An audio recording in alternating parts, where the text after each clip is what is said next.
Hello, I'm Joe Hall, Associate Professor of Anthropology here at Lynn University. My initial training academically was in anthropology at the University of Pennsylvania. I actually lived in Italy for quite a while and was training to be a specialist in the Bronze Age Mediterranean region. However, on getting the PhD, it turned out that that was a really narrow field, which I probably should have foreseen before I got started. And I went from job to job, sort of as a nomad. We used to call those folks academic nomads. And I went from one visiting professorship to another. Very nice schools, and it built a great resume, a great curriculum vitae. I taught at Rutgers, MIT, the University of Pennsylvania, and it was very tiring, though, constantly being on the lookout for other work, the next job.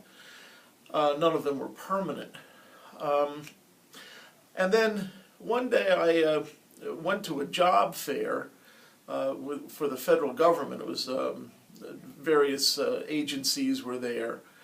And I stopped by a table for the CIA, and I stopped by the booth for the FBI.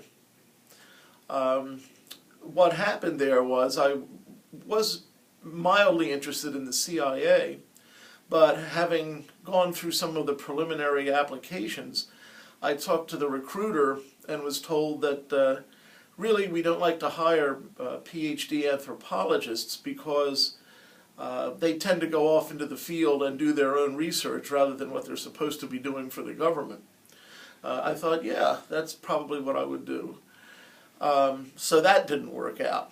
But I already had some training in Mandarin Chinese, and it just so happened that that was one of the critical languages that the FBI was looking for.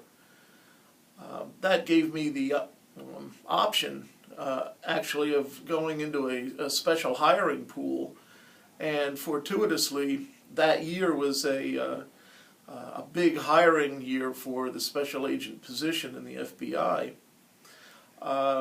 It's kind of a quirky thing with the federal government. Different agencies have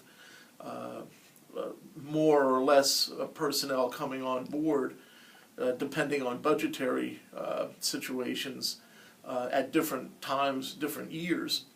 And it was fortuitous there that I was able to actually get hired by the Bureau, go through their training situation, and then worked for a full career of 22 years, basically outside of the academic world as a federal agent, primarily in the field of Asian organized crime because of the language. But after 9/11, I was eligible to retire, and a situation came up that was, again, fortuitous. It was luck here at Lynn University.